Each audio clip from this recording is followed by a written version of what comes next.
ಭಾರತದ ಅತಿದೊಡ್ಡ smart India hackathon 2025 software ಆವೃತ್ತಿ ಗ್ರ್ಯಾಂಡ್ ಫಿನಾಲೆ ಇಂದು ಆರಂಭಗೊಂಡಿದೆ. ಎಂಎಸ್ ರಾಮಯ್ಯ ಕ್ಯಾಂಪಸ್ನಲ್ಲಿ ಈ ಕಾರ್ಯಕ್ರಮಕ್ಕೆ ಚಾಲನೆ ನೀಡಲಾಯಿತು. Ministry of educations innovation cell ಹಾಗೂ ಎಐಸಿಟಿಐ ಸಹಯೋಗದಲ್ಲಿ ಈ ಹ್ಯಾಕಥಾನ್ ನಡೆದಿದೆ.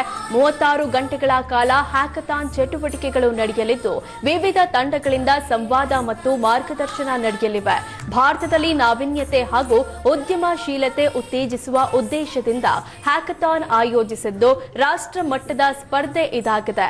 ಈ ಹ್ಯಾಕಥಾನ್ನಲ್ಲಿ 68,766 ವಿದ್ಯಾರ್ಥಿ ತಂಡಗಳು ಭಾಗವಹಿಸಿವೆ.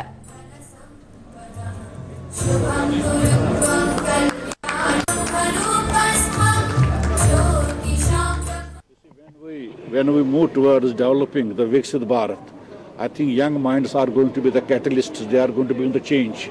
Their ideas are going to solve the futuristic problems.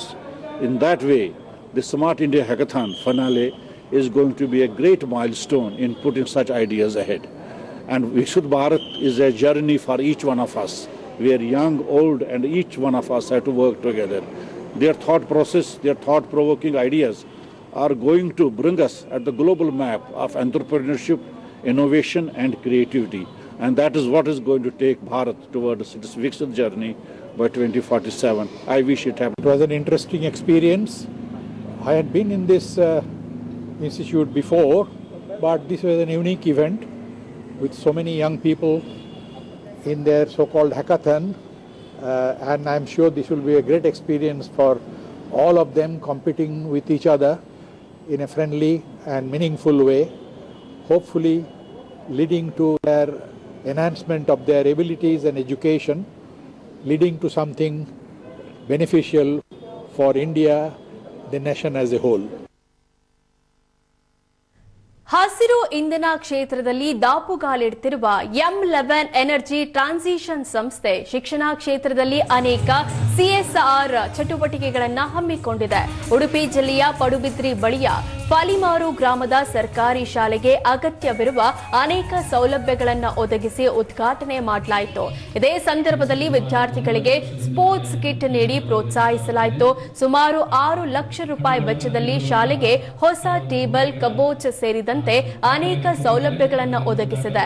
M11 ಸಂಸ್ಥೆಯ ರಮಣ್ ಚೋಪ್ರಾ ಸೇರಿದಂತೆ ಅನೇಕ ಗಣ್ಯರು ಕಾರ್ಯಕ್ರಮದಲ್ಲಿ ಭಾಗವಹಿಸಿದ್ರು. ನಮ್ಮ ಪಡುಬಿದ್ರೆಯ ಪ್ರೈಮರಿ ಹೆಲ್ತ್ ಸೆಂಟರ್ಗೆ ನಾವು ಈಗಾಗಲೇ ಲಿಪಿಡ್ ಟೆಸ್ಟ್ ಮಾಡುವಂತಹ ಒಂದು ಯಂತ್ರವನ್ನು ಕೊಟ್ಟಿದ್ದೇವೆ. ಸುಮಾರು 5 ಲಕ್ಷ ವೆಚ್ಚದ ಯಂತ್ರವನ್ನು ಈಗಾಗಲೇ ಕೊಟ್ಟಿದ್ದೇವೆ.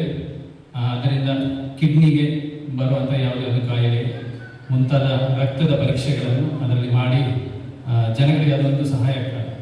ಹಾಗಾಗಿ ಎಲ್ಲರೂ ಅದರ ಉಪಯೋಗ ಪಡೆದುಕೊಳ್ಳಬಹುದು. ಅದರ ಜೊತೆಗೆ ಈಗಾಗಲೇ ನಮ್ಮ ಟೀಚರ್ಗಳು ಹೇಳಿದರು ಇಲ್ಲಿ ನಾವು ಏನೇನು ಕೆಲಸ ಮಾಡಿದ್ದೇವೆ ಅಂತ ಇಂಥ ಒಂದು ಶಾಲೆಯನ್ನು ಇದು ತುಂಬಾ ವರ್ಷ ಇತಿಹಾಸ ಇರುವ ಶಾಲೆ. ಹಾಗಾಗಿ ಇದಕ್ಕೆ